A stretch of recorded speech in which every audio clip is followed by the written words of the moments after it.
Hello दोस्तों, आज हम आपको बताएंगे सामान्य विज्ञान फिजिक्स पार्ट 2। तो आइए शुरू करते हैं। पहला क्वेश्चन है, जल के आयतन में क्या परिवर्तन होगा यदि तापमान 9 डिग्री सेल्सियस से गिराकर 3 डिग्री सेल्सियस कर दिया जाता है। ऑप्शन ए है, आयतन में कोई परिवर्तन नहीं होगा। बी, आयतन पहले बढ़ेगा और बाद में घटेगा। ऑप्शन सी, आयतन पहले घटेगा और बाद में बढ़ेगा। और ऑप्शन डी है, पानी जम जाएगा। तो क्या ऑप्शन होगा इसका? ऑप्शन सी, आयतन पहले घटेगा और बाद में बढ़ेगा। ऑप्शन सी इसका करेक्ट आंसर है। चलते हैं अगले क्वेश्चन पर। अगला क्वेश्चन है, एक बीकर में पानी पर बर्फ तैर रही है। जब बर्फ पूर्णतः पिघल जाएगी तो बीकर में पानी का तल, ऑप्शन ए है बढ़ेगा, ऑप्शन बी घटेगा, सी उतना ही रहेगा, और ऑप्शन डी है पहले बढ़ेगा बाद में घटेगा। इसका ऑप्शन है ऑप्शन सी, उतना ही रहेगा। यदि एक बीकर में पानी बर्फ पर तैर रही है, जब बर्फ पूर्णतः पिघल जाएगी तो बीकर में पानी का तल उतना ही रहेगा। ऑप्शन सी इसका करेक्ट आंसर है।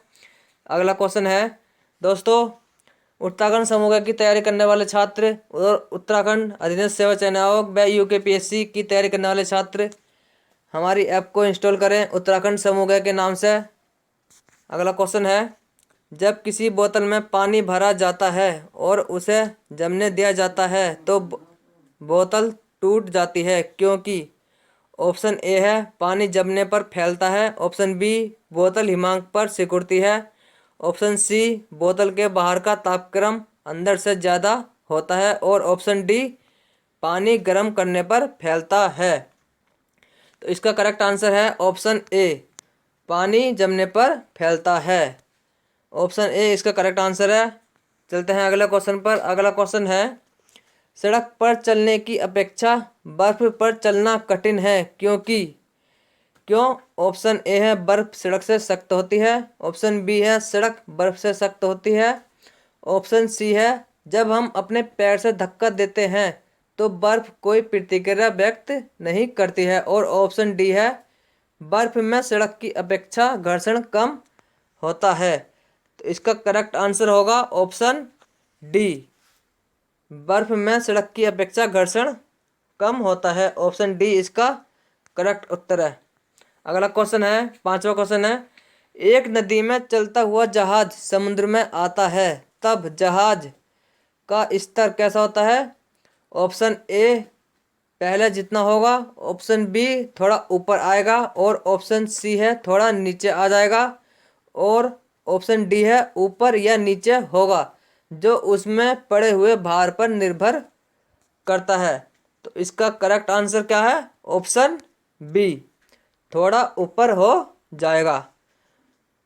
अगला क्वेश्चन है, लोहे की कील पारे में क्यों तैरती है जबकि यह पानी में डूब जाती है?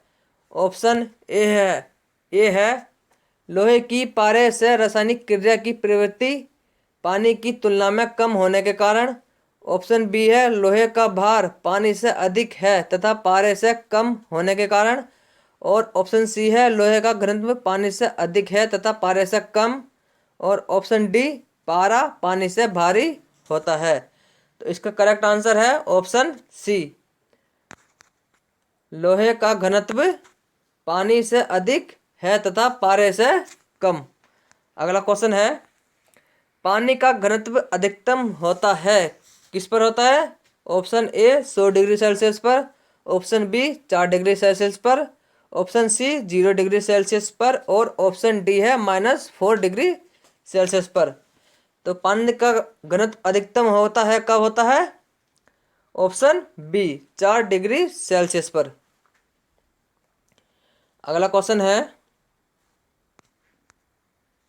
वस्तु की मात्रा बदलने पर अपवर्तित रहेगा, क्या रहेगा? ऑप्शन ए आयतन, बी भार, सी द्रव्यमान, और डी घनत्व। तो वस्तु की मात्रा बदलने पर क्या अपवर्तित रहेगा? ऑप्शन डी घनत्व अपवर्तित रहेगा। अगला क्वेश्चन है, समुद्र में प्लावन करते आइसबर्ग का कितना भाग समुद्र की सतह से ऊपर रहता है? ऑप्शन ए है 1/9 भाग, ऑप्शन बी 1/10 भाग, ऑप्शन सी 1/6 भाग और ऑप्शन डी 1/4 भाग।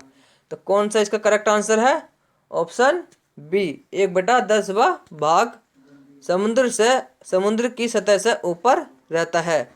अगला क्वेश्चन है, बर्फ के दो टुकड़ों को आपस में दबाने पर टुकड़े आपस में चिपक जाते हैं क्योंकि ऑप्शन ए है, ऑप्शन ए दाब अधिक होने से बर्फ का गलनांक घट जाता है, ऑप्शन बी दाब अधिक होने से बर्फ का गलनांक बढ़ जाता है, ऑप्शन सी दाब अधिक होने से बर्फ का गलनांक पहले घटता है और फिर बढ़ता है, और ऑप्शन डी है दाब व गलनांक में कोई संबंध नहीं है। तो इसका करेक्ट आंसर होगा ऑप्शन ए। ऑप्शन ए इसका करेक्ट आंसर है, दाब अधिक होने से बर्फ का गलनांक घट जाता है। अगला क्वेश्चन है, हवाई जहाज से यात्रा करते समय पेन से स्याही निकलने लगती है, किसके कारण? ऑप्शन ए है वायु दाब में कमी के कारण, ऑप्शन बी वायु दाब में वृद्धि के कारण, ऑप्शन सी स्याही के आयतन में वृद्धि के कारण, और ऑप्शन डी है अत्यधिक भार के कारण। तो इसका करेक्ट आंसर क्या होगा? ऑप्शन ए वायु दाब में कमी के कारण। हवाई जहाज से यात्रा करते समय पेन से स्याही निकलने लगती है, किसके कारण? वायु दाब में कमी के कारण। अगला क्वेश्चन है, ऊंचाई की जगहों पर पानी 100 डिग्री सेल्सियस के नीचे के तापमान पर क्यों उबलता है? क्यों उबलता है? इसका ऑप्शन है, ऑप्शन ए है क्योंकि वायुमंडलीय दाब कम हो जाता है अतः उबलने का बिंदु नीचे आ जाता है, और ऑप्शन बी है क्योंकि गुरुत्वाकर्षण कम होता है, ऑप्शन सी पर्वतों पर भारी हवाओं के कारण, और ऑप्शन डी है उपरोक्त में से कोई सही नहीं है। तो इसका करेक्ट आंसर होगा ऑप्शन ए क्योंकि वायुमंडलीय दाब कम हो जाता है अतः उबलने का बिंदु नीचे आ जाता है। ऑप्शन ए इसका करेक्ट आंसर है। अगला क्वेश्चन है, साबुन के बुलबुले के अंदर का दाब क्या होता है इसमें? ऑप्शन ए वायुमंडलीय दाब से अधिक होता है, ऑप्शन बी है वायुमंडलीय दाब से कम होता है, ऑप्शन सी वायुमंडलीय दाब के बराबर होता है, और ऑप्शन डी है वायुमंडलीय दाब का आधा होता है। तो करेक्ट आंसर क्या होगा इसमें? ऑप्शन ए वायुमंडलीय के दाब से अधिक होता है। साबुन के बुलबुले के अंदर का दाब वायुमंडलीय दाब से अधिक होता है। ऑप्शन ए इसका करेक्ट आंसर है। अगला क्वेश्चन है, वायु दाबमापी की रीडिंग में अचानक गिरावट इस बात का संकेत है कि मौसम कैसा होगा? ऑप्शन ए स्थिर तथा शांत होगा, ऑप्शन बी वर्षा युक्त होगा, ऑप्शन सी ठंडा होगा, और ऑप्शन डी तूफानी होगा। तो वायु दाबमापी की रीडिंग में अचानक गिरावट इस बात का संकेत है कि मौसम तूफानी होगा। ऑप्शन डी इसका करेक्ट आंसर है। अगला क्वेश्चन है, प्रेशर कुकर में खाना जल्दी पकता है क्योंकि ऑप्शन ए अधिक दाब पर पानी कम तापमान पर उबलने लगता है, ऑप्शन बी अधिक दाब पर पानी अधिक तापक्रम पर उबलने लगता है, ऑप्शन सी पानी 100 डिग्री सेल्सियस पर ही उबलता है लेकिन अधिक दाब पर ऊष्मा की मात्रा अधिक होती है, और ऑप्शन डी है कुकर के अंदर संवहन धाराएं उत्पन्न हो जाती हैं। तो इसका करेक्ट आंसर होगा ऑप्शन बी अधिक दाब पर पानी अधिक तापक्रम पर उबलने लगता है। अगला क्वेश्चन है, हाइड्रोजन से भरा रबड़ का गुब्बारा वायु में ऊपर जाकर फट जाता है क्योंकि ऑप्शन ए हाइड्रोजन का भार बढ़ जाता है, ऑप्शन बी वायु दाब बढ़ जाता है, ऑप्शन सी हाइड्रोजन का दाब घट जाता है, और ऑप्शन डी है वायु दाब घट जाता है। तो इसका करेक्ट आंसर होगा ऑप्शन डी वायु दाब घट जाता है। अगला क्वेश्चन है, सूर्य में निरंतर ऊर्जा का सृजन किस कारण होता रहता है? ऑप्शन ए नाभिक के संलयन के कारण, ऑप्शन बी नाभिक के विखंडन के कारण, ऑप्शन सी रेडियो सक्रियता के कारण और ऑप्शन डी कृत्रिम रेडियो सक्रियता के कारण। तो इसका करेक्ट आंसर है ऑप्शन ए नाभिकीय संलयन के कारण। सूर्य में निरंतर ऊर्जा का सृजन नाभिकीय संलयन के कारण होता रहता है। अगला क्वेश्चन है चाबी भरी गाड़ी घड़ी में कौन सी ऊर्जा होती है? ऑप्शन ए है गतिज ऊर्जा, बी स्थितिज ऊर्जा, सी यांत्रिक ऊर्जा और डी संचित ऊर्जा। तो चाबी भरी घड़ी में कौन सी ऊर्जा होती है? ऑप्शन बी स्थितिज ऊर्जा, स्थितिज ऊर्जा होती है। ऑप्शन बी इसका करेक्ट आंसर है। अगला क्वेश्चन है जब हम रबड़ के गद्दे वाले सीट पर बैठते हैं या गद्दे पर लेटते हैं तो उसका आकार परिवर्तित हो जाता है। ऐसे पदार्थ में क्या पाया जाता है? ऑप्शन ए है गतिज ऊर्जा, ऑप्शन बी स्थितिज ऊर्जा, ऑप्शन सी संचित ऊर्जा और ऑप्शन डी विखंडन ऊर्जा।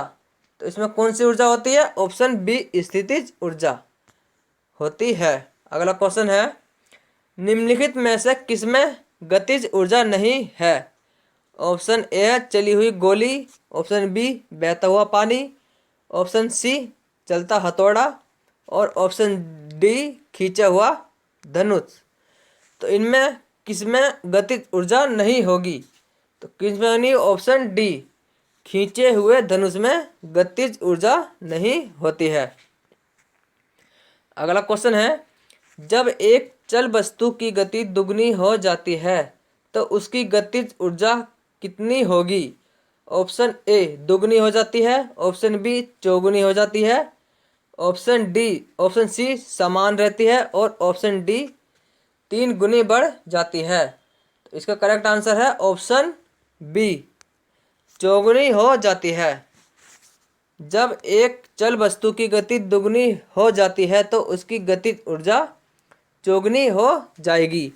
अगला क्वेश्चन है निम्नलिखित में से कौन सा नियम इस कथन को वैध ठहराता है कि द्रव्य का ना तो सृजन किया जा सकता है और ना ही विनाश? तो कौन सा नियम है ये? ऑप्शन ए है ऊर्जा संरक्षण का नियम, ऑप्शन बी है ले साटिलिए का नियम, ऑप्शन सी द्रव्यमान संरक्षण का नियम और ऑप्शन डी परासरण का नियम। तो इसमें कौन सा नियम लागू है? ऑप्शन बी, ऑप्शन ए ऊर्जा संरक्षण का नियम। अगला क्वेश्चन है साइकिल चलाने वाला मोड़ लेते समय क्यों झुकता है?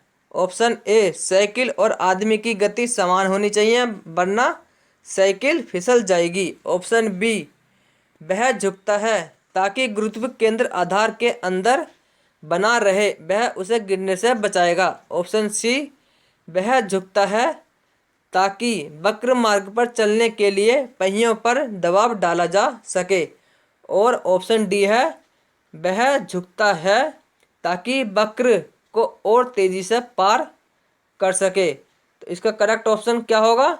ऑप्शन बी वह झुकता है ताकि गुरुत्व केंद्र आधार के अंदर बना रहे और वह इसे गिराने से बचाएगा, ऑप्शन बी इसका करेक्ट आंसर है।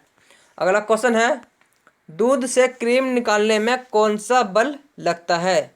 ऑप्शन ए है अपकेंद्री बल, ऑप्शन बी अभिकेंद्री बल, ऑप्शन सी उपकेंद्री बल और ऑप्शन डी है बाह्य बल। तो दूध से क्रीम निकालने में कौन सा बल लगेगा?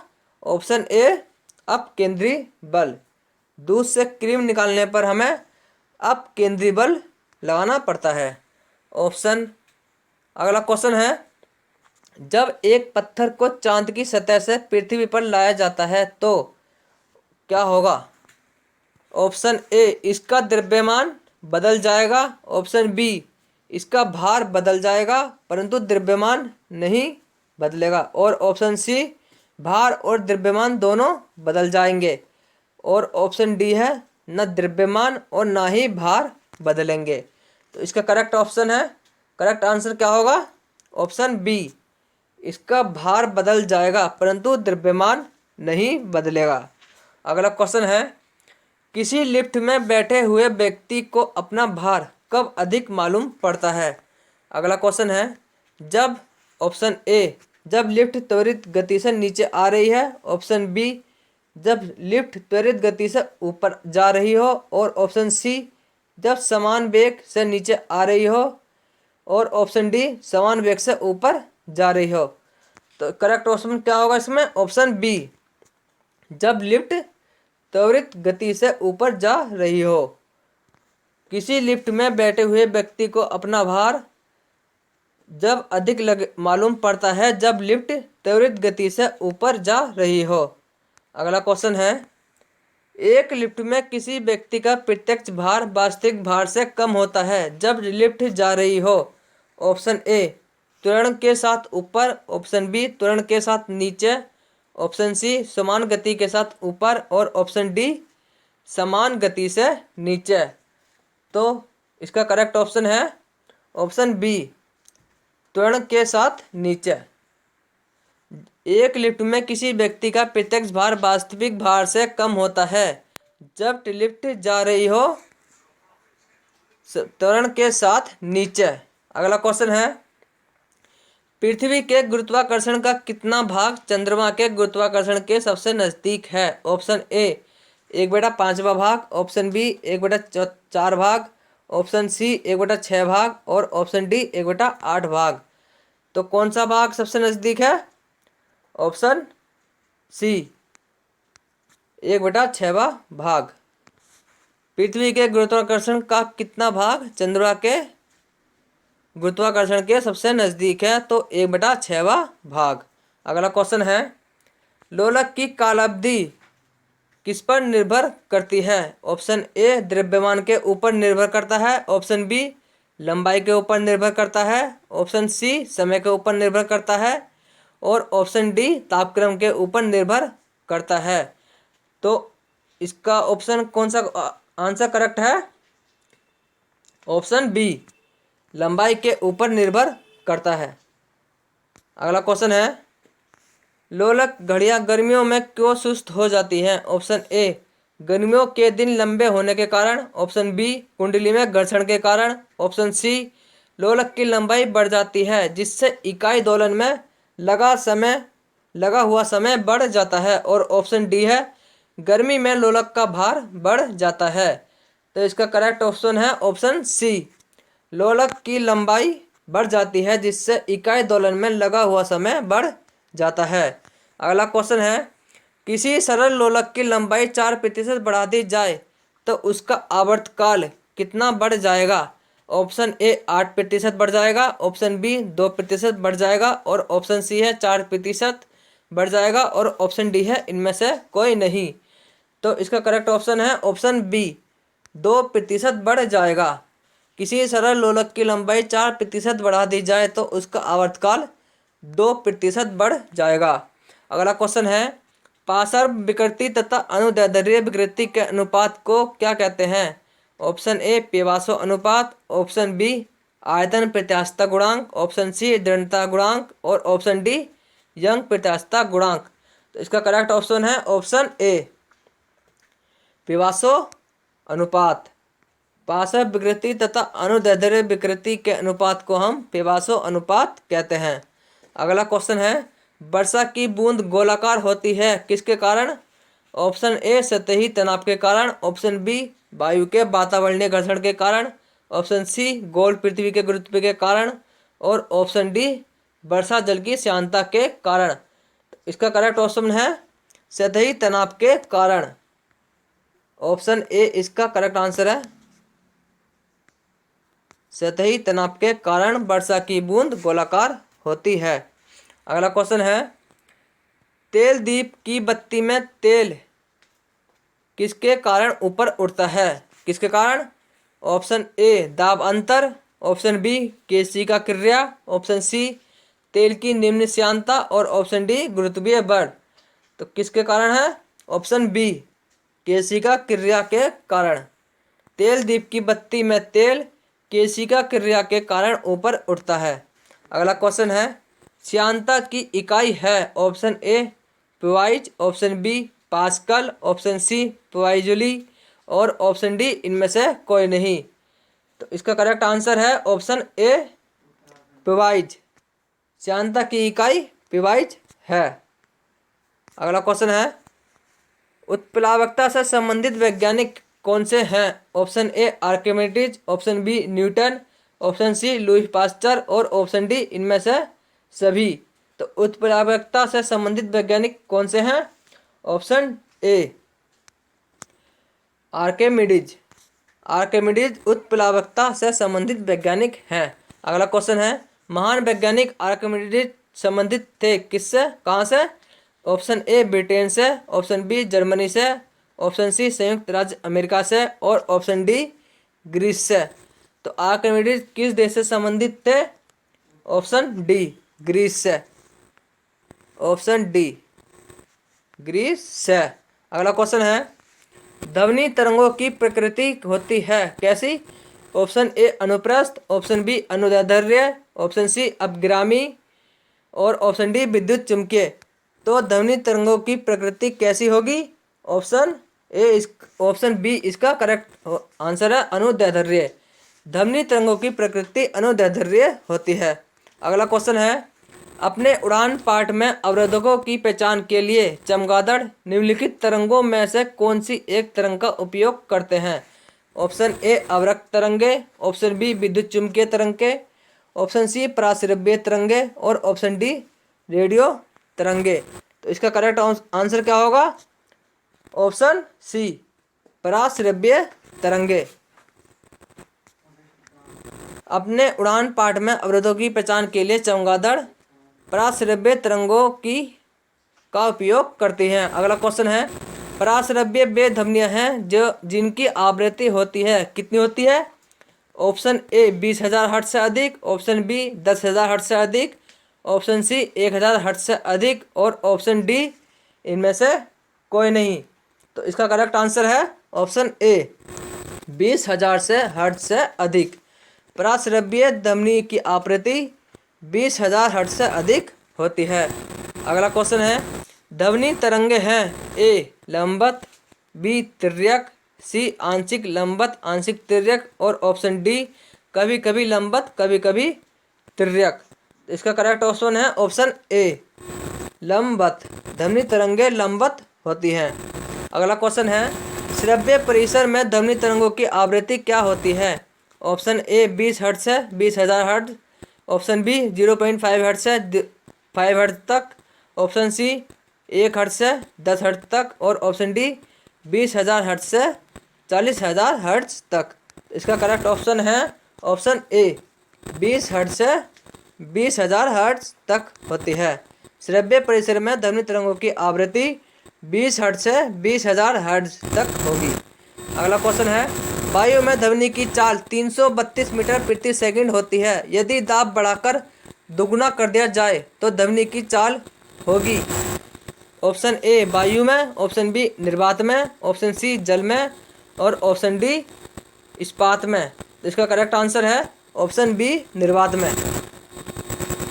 अगला क्वेश्चन है, वायु में ध्वनि का वेग लगभग कितना होता है? ऑप्शन ए 332 मीटर पर सेकंड, ऑप्शन बी 220 मीटर पर सेकंड, ऑप्शन सी 110 मीटर पर सेकंड, ऑप्शन डी 100 मीटर पर सेकंड।